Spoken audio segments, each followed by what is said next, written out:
Welcome to the Secret Stash. That's super secret. And this is the only show that tracks down the local people behind the places and things we love. I'm going to kick it off with my favorite thing ever. Then goes deep to reveal the best kept secrets behind them all. Why are we talking to people? Let them know. Shout out the rooftops. This is great. And leave you with a stash of stories and offers you'll only find here. Now, here's your host, Jesse Ibanez. Secret agent man, secret agent man. They've given you a number and taken away your name. Welcome, Ray Lucia-ites, Boomer, Brain Trusters. I'm the Secret Agent Man, Jesse Ibanez. And if you want to find out why, go to secretstashradio.com, click on Who is the Stash. Funny little anecdote there. But now, ladies and gentlemen, you're in the stash, baby. And we got the coolest local people doing the coolest local things right here, Tuesdays noon, ESPN Radio 1700. In the studio today, we got some big hitters in the local financial game, having some fun, playing a brand new game. We're going to be unveiling for the first time 6 questions in the street to test what the average person knows about money. And you're not going to want to miss that.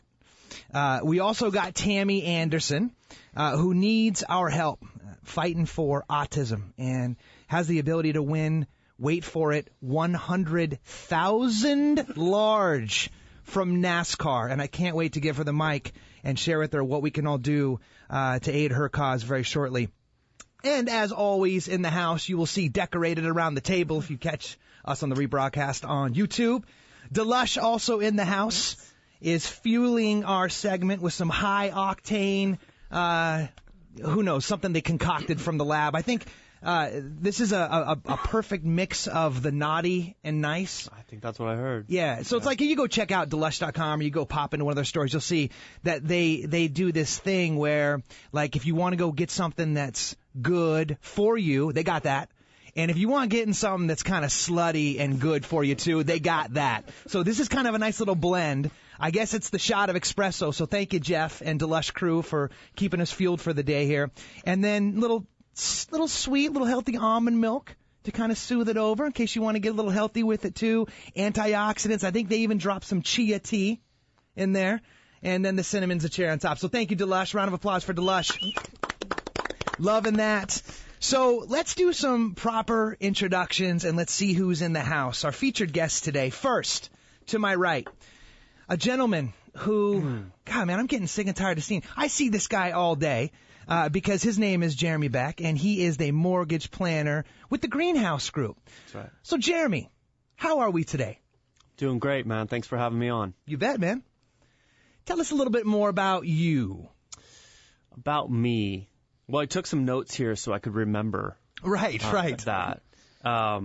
You and I know each other, so it's kind of odd describing myself. But I'll stare at you while you do so in the meantime. Let's do that. Let's look at each other. Let's get it uncomfortable going right off the cuff. It's radio. Yeah. I have 2 roles professionally, and one, I'm the co-owner and creative founding partner of the Greenhouse Group. Booyah. With, my buddy over here. Booyah. And then technically my job is to strategically and ethically advise my clients through home purchases and refinances. And my ultimate purpose, of course, is that they have a referable experience, and it's kind of a win-win for everybody. Now, what does that mean to you, though? Because that's like a trite, overused expression. Sure. So what does that mean to you? Sure. I think it's important that if someone feels comfortable enough to introduce their family or their friends to me as someone that they trust, then we've both won. You know, they got an experience where they felt like they were treated the right way, and they were comfortable doing that. So imagine that. Good. Yeah, Good. Well, and I'm excited to hand the floor back over to you soon, because we're going to have some fun today. We're going to be learning about some stuff that, might be kind of a little bit boring, but when you package it into a fun container, sure, it makes it fun, not only for us to learn from you, but also for you to deliver it as well, too. So cool. Looking forward to your contributions today. Thank you, my friend. I know you're very busy, helping a lot of folks out there, for taking time out and sharing this space with us. Pleasure. Along with the man to your right, let me introduce, for the first time on the show, Brian Spencer. Brian, Please, sir, tell the people who you are. Well, my default answer is I tell people I'm a fortune teller. Yep. Imagine that. Because I counsel on investments, retirement planning, education planning, things of that nature. So I do stocks, bonds, mutual funds, boring stuff like that.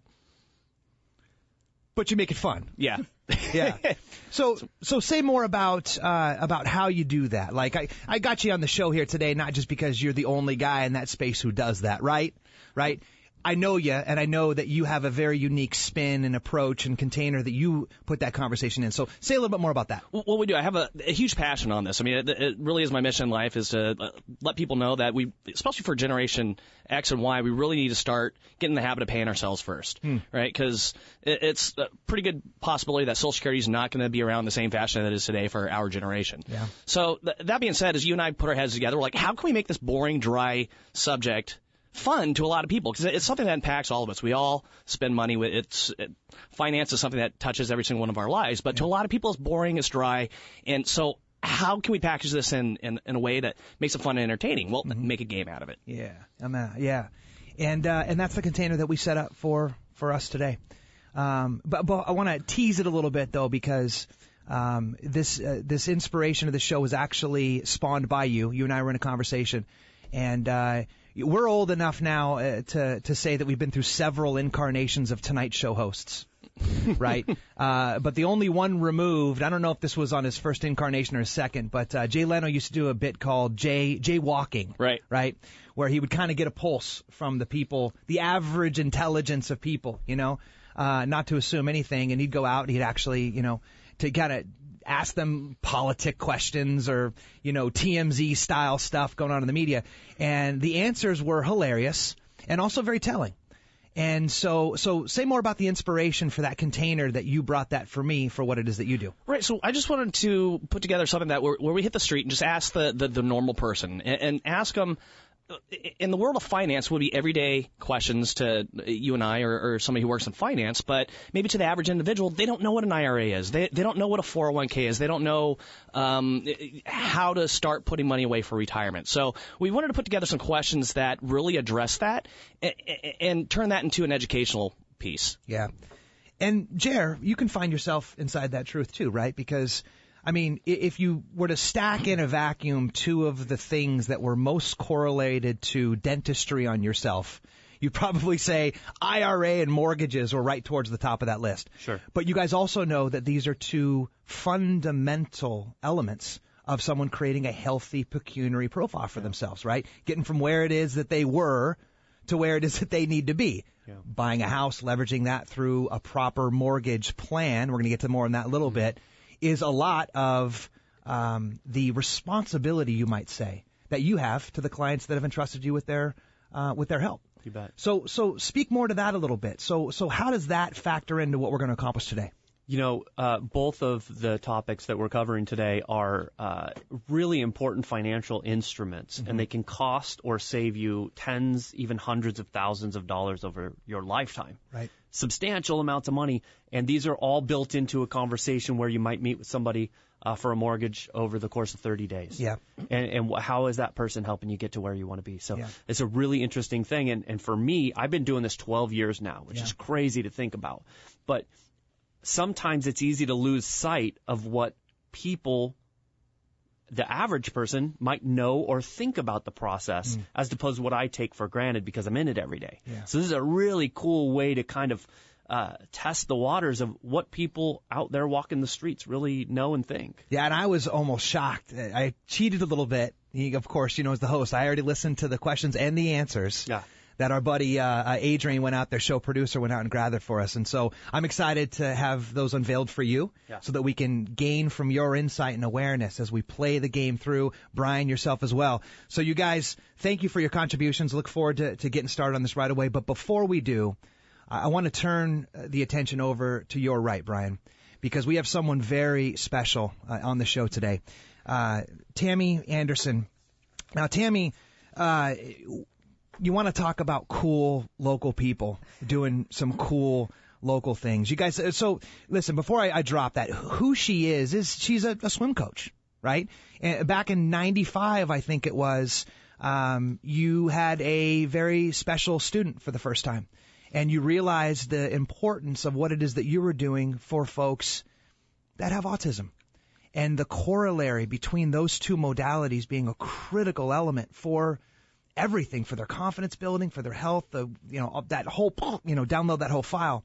But more specifically or more timely, Tammy is a finalist for NASCAR. I mean, come on, it's a huge brand, and they have a ton of money. But God bless them, they decided to give back in a very big way.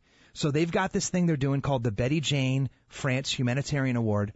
They're dropping $100,000, and they're letting people socially source who the winner is going to be. So out of everybody who possibly could do this, they've narrowed it down to 4 people nationwide. And you guys, our local swim coach, Tammy Anderson, is one of those 4. But she needs your help, okay? So, Tammy, please, let the people know who you are and how they can help you. Okay, well, first off, thank you, Jesse, for having me come on the show today to spread the word. And the Humanitarian Award is such a great honor, and the $100,000 would go huge for our local chapter of the Autism Society here. Drowning is the leading cause of death for children under the age of 14. Unbelievable. And so what I have done is create a program, swim lesson programs for these kids and families so we can lessen that statistic. And if we were to win the $100,000, that would not only help us locally here in San Diego, but nationally, because I will be traveling the country to teach other swim instructors how to work specifically with kids with autism. So that's part of the thing. And so what everybody can do is if they could go to www.nascar.com/award and vote for me every day between now and December 4th.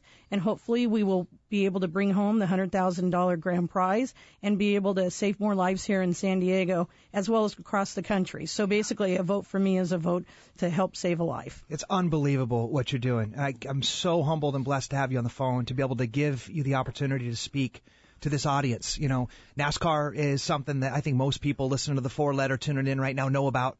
And it's a great thing to have the awareness to know that they're doing this back. And the combination of all that truth and then zoomed in on a local story where they can really, hop on your shoulders of all that weight you've been carrying for the last 20 about 2 decades, a little more 2 decades, right yes. Around there. Uh-huh.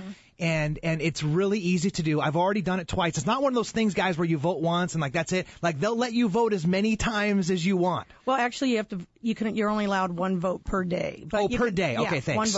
One vote per day, but you can vote every day between now and December 4th. And it's really easy to remember, you guys. It's NASCAR.com/award. And we can really help Tammy out by doing some great things.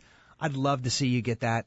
I was looking at the other 3 contestants, too, when I voted again this morning, and everybody on there is doing some really cool things. But the truth is, you're doing the coolest of all 4 of them. And so, if there's anything else you want to share with the guests before we let you go here now, what would be the one message you want to try to get across? Well, that drowning is the leading cause of death for these kids, and it's just so imperative that all kids learn how to swim. But then also, too, that the Autism Society locally here is an all-volunteer board. So anything that we do to help fundraise, to help support these families, it's all volunteer. So $100,000 would just go a long ways, and it would be such an enormous feat for us to be able to have. You guys, if that's not enough, the tip of the iceberg just got crushed a little bit, because the first thing that we're all going to do, hopefully, God willing, is we're going to hop online, go to NASCAR.com/award, vote for Tammy as often as you can every single day between now and December 4th. Because you are riding with the Secret Stash, and it's the noon hour, gang, ESPN Radio 1700. Now, by now, we got to know the coolest local people doing the coolest local things. So coming up, we're fired up because we're going to unveil a stash first. What does the average person know about money? We hit the streets yesterday with 6 questions, and we were shocked to find out the answers for ourselves. Stick around, and we'll see you so that you know the answers, too.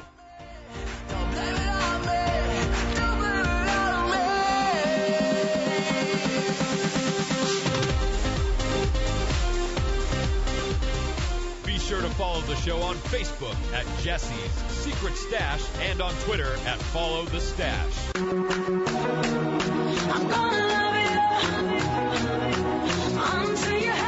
You're listening to The Secret Stash with host Jesse Ibanez on ESPN Radio 1700.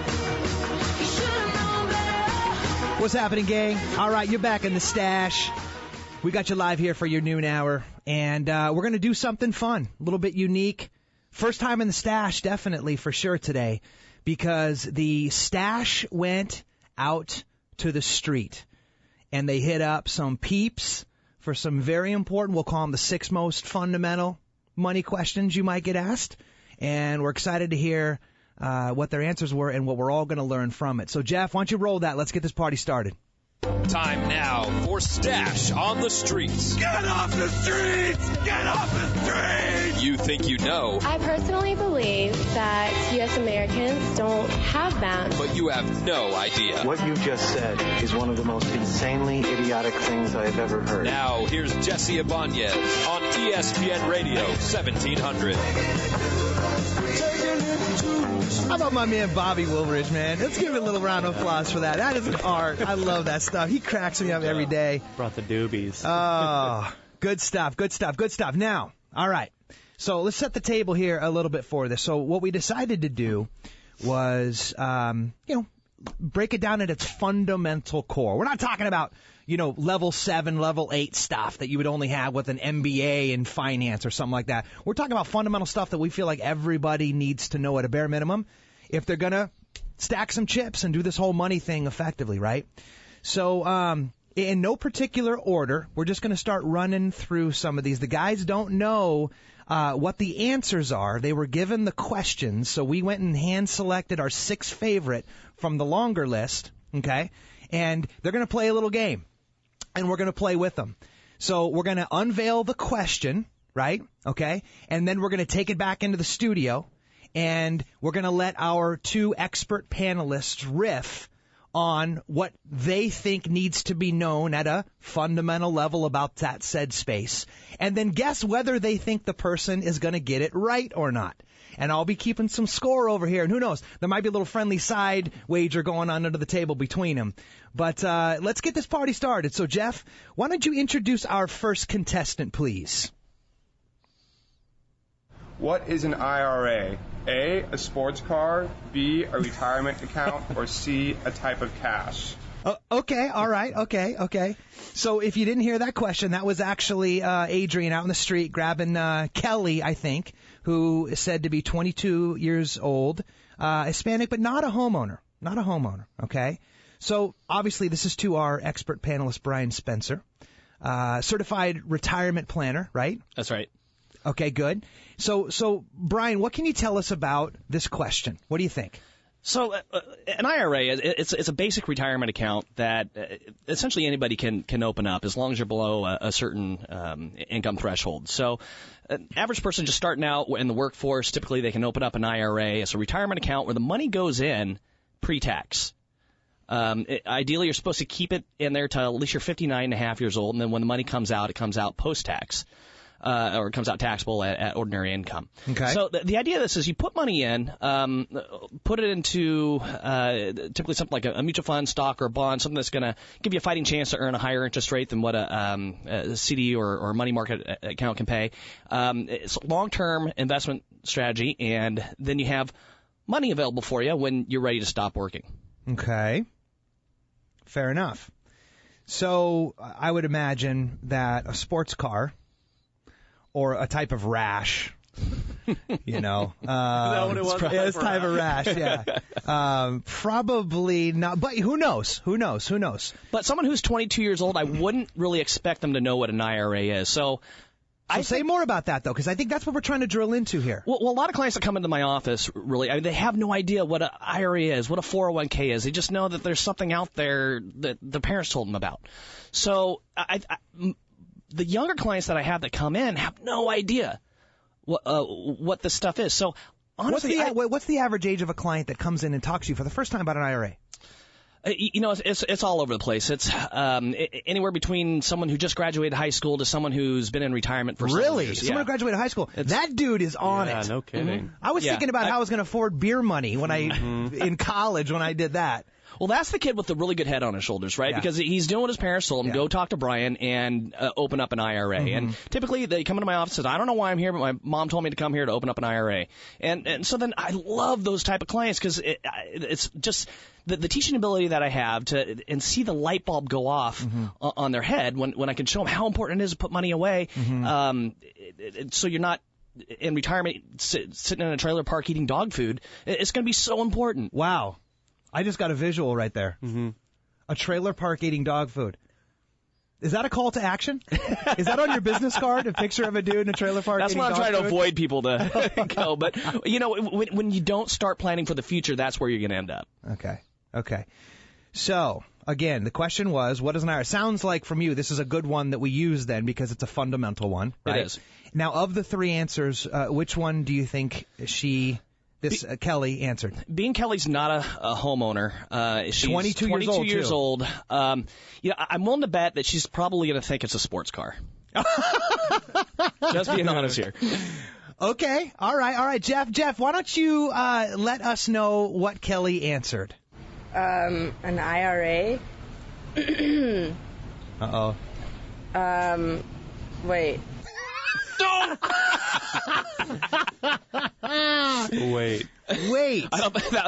Wait wasn't an answer. Maybe she meant that you have to wait to withdraw the funds. Maybe she just didn't get her whole answer in. Yeah. Wow. Well, what do I even do with that? I guess that's not. She didn't answer it right. So. Yeah. Okay. Well. She didn't even pick one of the answers. Yeah, that was kind of weird. She just punted apparently. Left it blank. Yeah. Okay, well, good. Well, so what the listeners, though, who, we're now tuning into this spot, you're going to get a chance to leave them better than how you found them. You can now tell them the correct answer was what, right? An IRA is a retirement account. Of course it's a retirement account. It's even in the acronym for God's, right. Okay, so thank you, Brian Spencer. Thank you, Brian Spencer, for that. Yes, thank you, Brian Spencer. Wonderful contribution to the conversation. Okay, moving on. All right.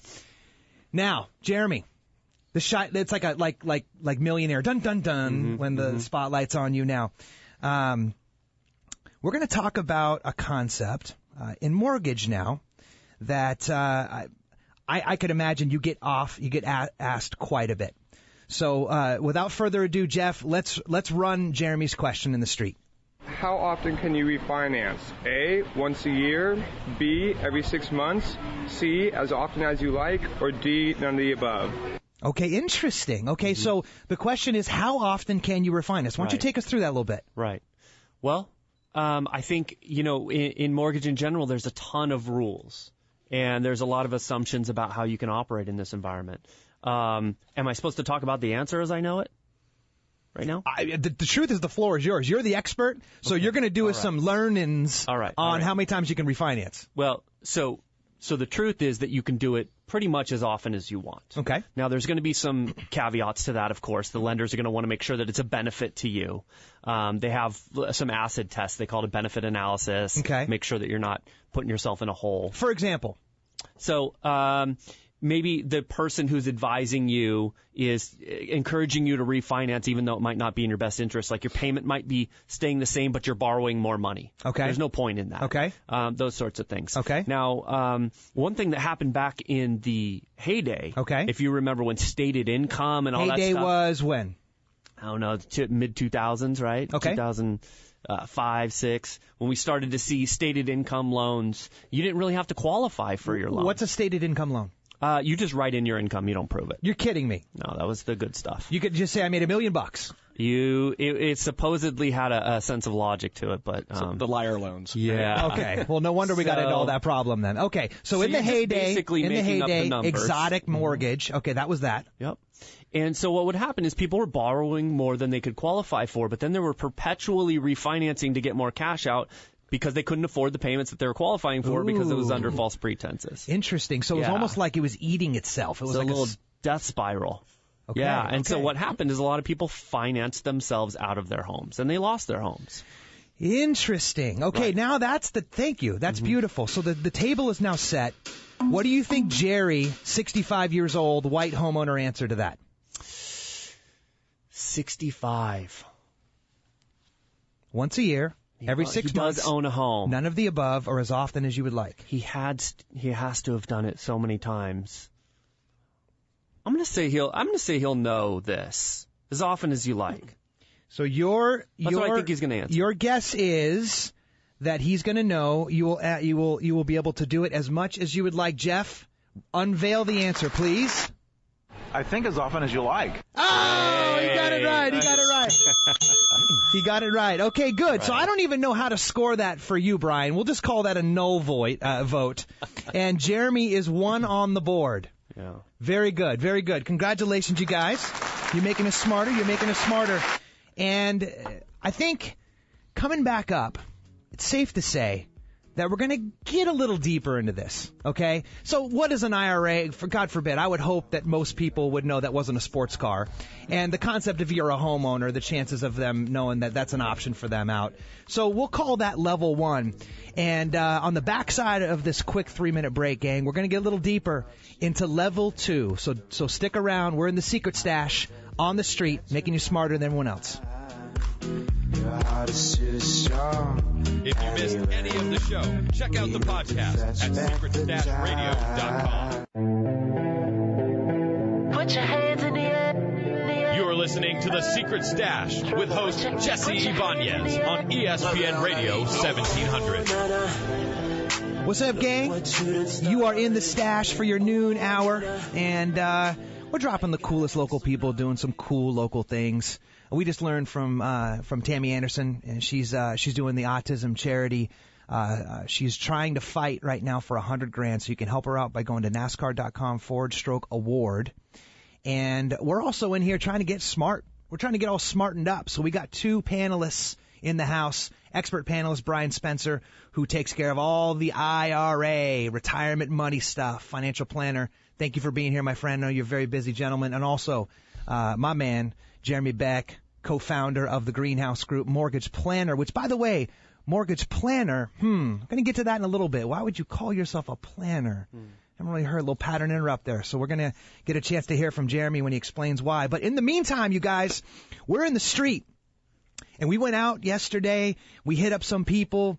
We got some answers. We're trying to figure out where the current pulse of general financial intelligence exists. So we came up with 6 questions, and we're trying to throw them on our guest panelists here today. We selected these out of a larger group, and they don't know what these people said. They don't know the answer, so we're trying to get them to guess while they teach us a little bit about it in the process.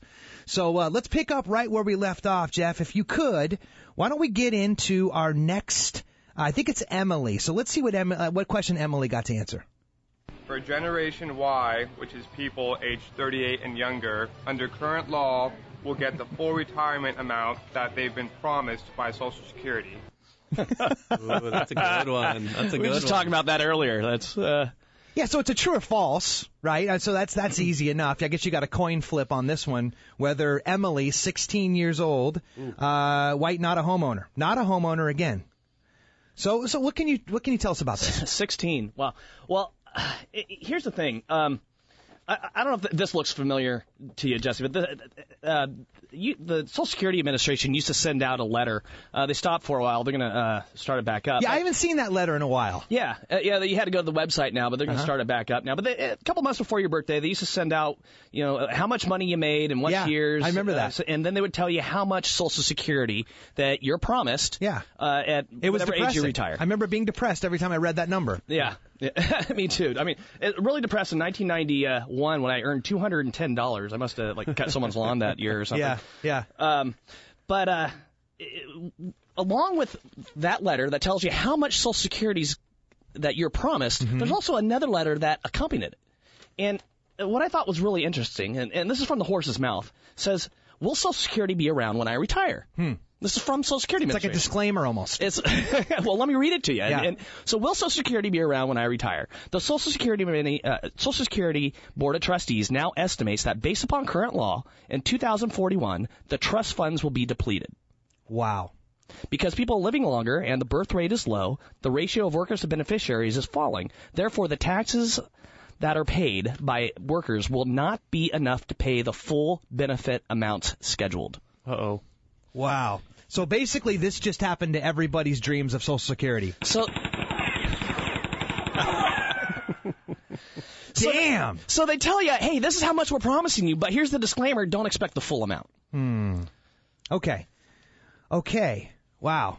So I think I need another shot of my Delush high-octane beverage After I just sucked all the energy out of the room there. I'm sorry to bring the But but that's why we're doing this, right? So what would you say, Emily? Now 16. Yeah. So right. So but she does classify in that Gen Y group. So she's had to have heard this before. A lot of people know when I ask them, I mean, do you think Social Security is going to be around for you when you retire? The answer overwhelmingly is no. Okay. They've heard this before. So Okay. So his final answer is false. He says that she's not going to know. So Jeff? No, I think she's going to say, yes, it's not going to be around when I retire. Okay, go ahead. Jeff, what's the answer? False. Oh! She got it right. Nice. Great. All right. Great. Congratulations. Wow, that's surprising to me. We'll give you a little ding on that one. Nice work. So you pulled yourself out of the null void. You got up on the board now. Got a correct one. And I think that's time to switch gears now back over to the mortgage side of things, Yes. Jamie. I love talking. And looks like I can't make this up. Someone named Juice Newton.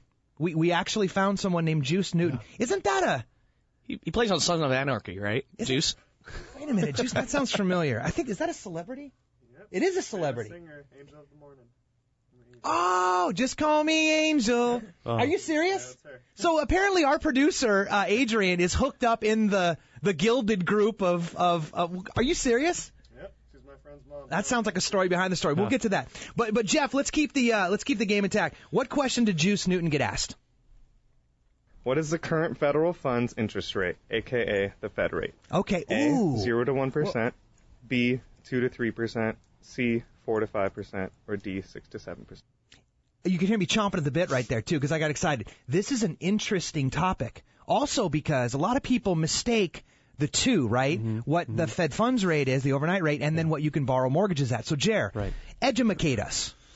This is a great topic. I get this all the time from clients. This is one of those things where the common knowledge and the common understanding about these influences are separate from what's really happening in the background. Okay.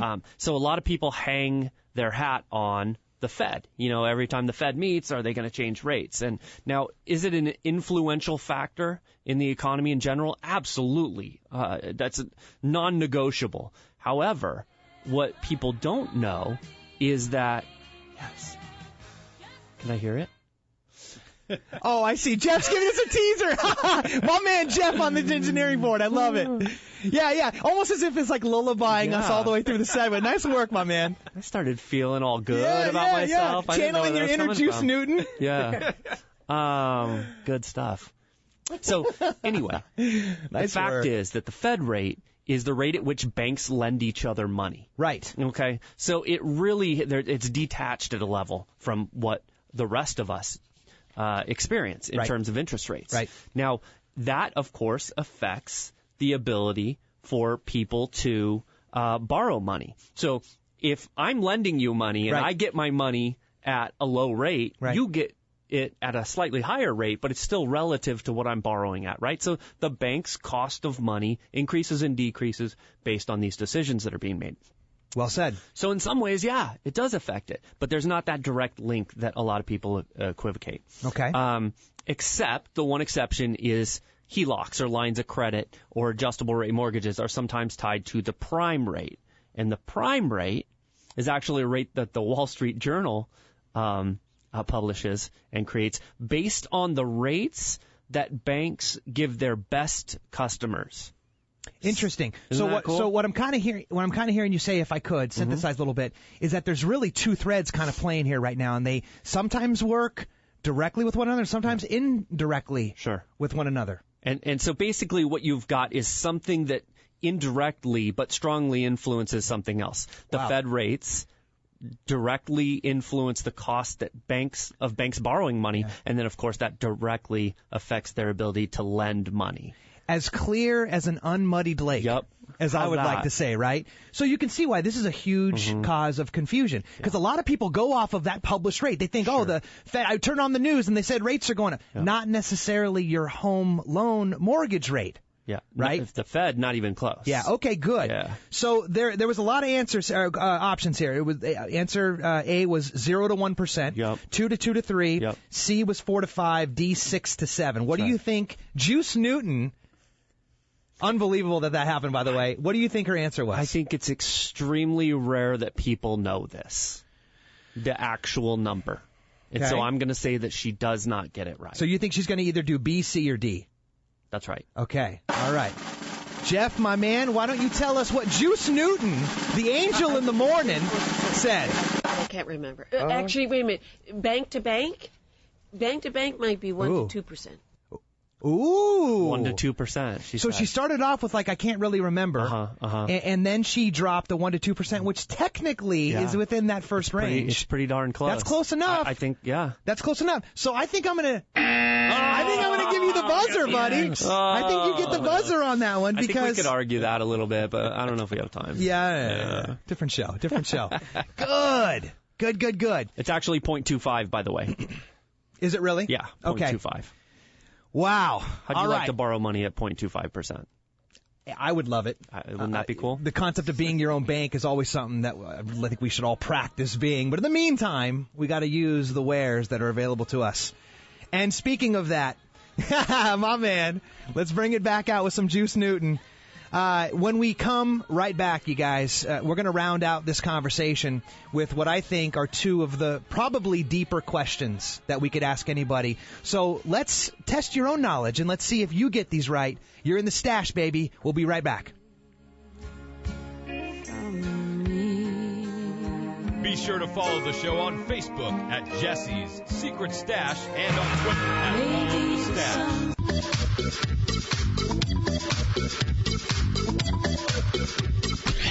Welcome back to the Secret Stash with host Jesse Ibanez on ESPN Radio 1700. What's happening, gang? You are in the stash. Coolest local people doing the coolest local things. And we are actually in the street this week trying to drop some knowledge and see where the pulse, the common rhythm of the heartbeat of normal social intelligence exists when it comes to finance and mortgage. And we got two expert panelists in the house, Brian Spencer, the dude who's going to proctor everything correlated to your retirement and money plan. What's up, man? Thank you for being in the house. Thanks for having me. You betcha. And my man Jeremy Beck, because when you need a mortgage plan, not just a dude who does mortgages, you might want to check this guy out. He's kind of a big deal. Thank you for being in the house, man. Thanks, bud. You bet. So, let's get back into this. Jeff, if your finger's hot on the trigger, I want to get to our last two. We'll call these the deep two. This is the bonus round, too, because you guys are neck and neck right now. This is going to decide it with your little friendly wager under the table. Mm-hmm. Jeff, what does Fred, 45 years old, have to say? What is the maximum about allowed by the IRS that an individual can contribute to an IRA on a yearly basis? Either A, $5,500 plus $1,000 catch-up contribution if you are older than 50. Dude, that's complicated. B, that's crazy. $17,500 per year plus a $5,500 catch-up contribution if you are older than 50. Or C, there is no maximum. Whoa. Dun, dun, dun. I'm safe to say if you're listening along and you heard that one and you said, I don't know that, I'm with you in that camp. Yeah, no way he's going to know this. And nobody knows the answer to this question. But school us on it, because we got you, so now we're going to know. Right. Well, when you're under age 50, you can put in $5,500 into an IRA max by law. A year? Per year, okay. According to the IRS. Okay. If you're older than 50, then you have a $1,000 catch-up contribution. So for whoa, like you mean next to my mustard? What does that mean? What's the catch-up contribution? Break that down. It's not a condiment. It's what it is. It's when you're older than 50. The idea is that you're 15 years away from retirement if you're going to retire at age 65. So the IRS allows you to put in an extra $1,000 per year into an IRA. So if you're older than age 50, you can put in $6,500. Still not a lot. It's not a lot. But I liked how these questions were put together because they did mention that you could put in $17,500 or $23,000 if you were older than age 50. Right? But what that is, that's your 401k at work. That's not the IRA. So interesting enough, you can actually stock away more money into a 401k than you can an IRA. Interesting, isn't it? Yeah. That's very interesting. So I don't think he's going to know the answer. Dude, No way. This is going to be pin the tail on the donkey on this one. Yeah, I'll give him kudos. Although if he knows that there's a cap at all, he eliminates C, and it's a coin toss. So just to get you thinking there. Look at the numbers guy getting all left-brained on us over here. Yeah. Getting into the psychology of things. He drops in on a silent assassin and then quickly removes himself. Interesting. So, I don't know, man. So what's your final answer? What did you guess? He doesn't know. He doesn't know. He said he doesn't know. He's just going to go, what, A, B, or C? He's not going to choose. He's not even going to choose any of them. No, he's going to choose C. Okay, C. What's the answer, Jeff? Well, I'm thinking 17,000, which was what, B? He didn't know. That's deadly. That's deadly. 45 years old, and he actually owns a home, too. Mm-hmm. So that just goes to show you, man. I mean, that's a dude that's, been around the numbers game for a hot minute now, and that's probably something critical that he should probably know.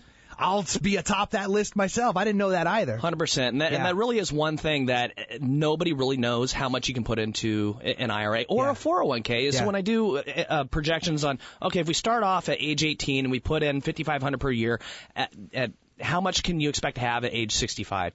A lot of times that number's too short or too little for what people expect to get out of retirement, which is so important why you need to contribute to your 401k and your IRA if you have those options.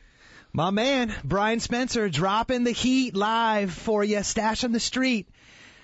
It's coming down to the final question here, Jer. Yeah, Are you ready, my man? I was kind of counting on him missing that one. Here comes Peter, 28 years old, white, not a homeowner. Mm-hmm.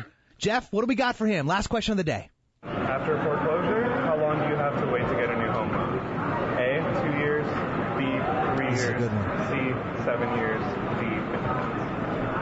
This is a timely one, is it not? Yeah. So if you didn't hear that, I know the audio was a little bit muted there on that, but after a foreclosure, how long do you have to wait before you can try to qualify for a new home loan? 2 years, 3 years, 7 years, or it depends? Yeah. What is a lawyer coming up with these? So Jeremy, what do we got? I answer this question a lot, but it's mostly with people who already own a home or have been through this process, right? It's not a question that's relevant to you if you haven't had a foreclosure. Fair enough. So you might not go out and seek that. So this guy's going to be guessing. And 28 years old, that hasn't owned a home. Yeah, he's going to be guessing. Yeah. So the facts are that it does depend.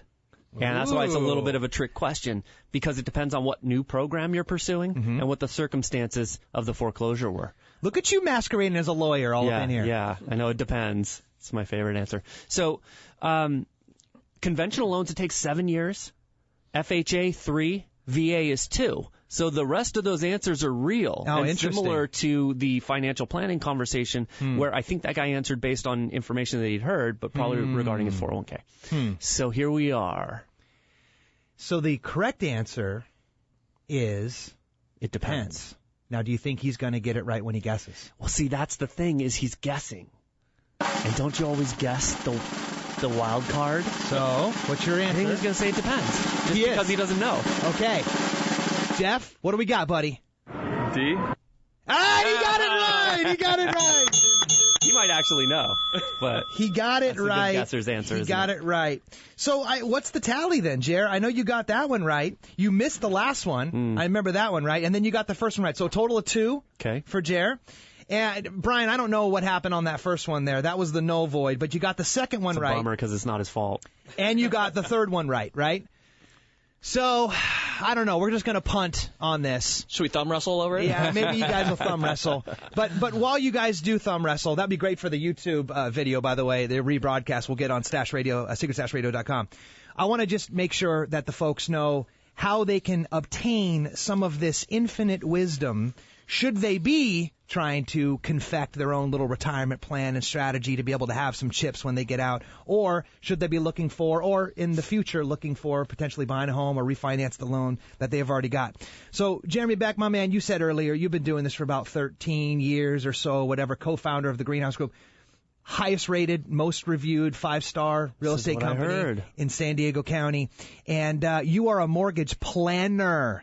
Not just a dude that does loans. Sure. Okay? Sure. Which, a great question to ask. If you're finding yourself inside of any of those spaces or you're thinking about it, do you have a mortgage plan is the correct question. Sure. Not, do you know somebody who does loans? Right. And I'll let Jeremy, when you do call him directly at 858-863-0263. I'll give that number out one more time in case you're following along. It's 858-863-0263. And you can ask him, you can Google him, and you can do some little searching to see what clients are saying behind his back. But what you got to do is you got to call him so he can make sure he helps you out next time you're looking to get into real estate finance. Thanks, Jess. You bet. And my man Brian Spencer. Now, Brian, a refreshing breath of fresh air into a pretty stale conversation about IRA stuff. Would you agree with that? But I think we did a pretty good job of making it entertaining. Definitely did a pretty good job. Thank you for coming in. And if anybody wants to talk about how to have a plan possible to maintain their lifestyle or even really thrive after their earning years are behind them and they no longer want to work, that's what Brian Spencer does. He's the man. He's a certified retirement financial planner. Certified retirement planning counselor. It's fair enough. And you can get him at 619-846-7278. Again, that's 619-846-7278. Couple quick plugs. Tammy Anderson, you're amazing. Brilliant. Thank you so much, Tammy Anderson, for your work. Go to NASCAR.com/award. And if you are local and you want to go hang out with some cool local people doing some cool local things, well, then I got a cool spot for you to hit up Thursday at 5:30 at a brand new spot called The Rabbit Hole, actually. You guys might remember they were a guest on a couple weeks back. Yep. Brendan Huffman, he came on. Really cool spot up on Adams Avenue in Normal Heights. And they're going to be doing a little social, and you can learn more about their philanthropy and what they're doing to give back to their community as well. The San Diego Pros, Rabbit Hole. And you guys, thank you so much for sticking around. We are The Secret Stash. And we will be right back here for your noon hour next week with two new brilliant guests, which I can't wait to share and talk to you guys all about. So thank you guys for hanging out. You got some real estate and mortgage top coming right up. I like the way you work it. No diggity. Thanks for listening to The Secret Stash. If you missed any of the show, check out the podcast at secretstashradio.com. And we'll be back next Tuesday at noon right here on ESPN Radio 1700.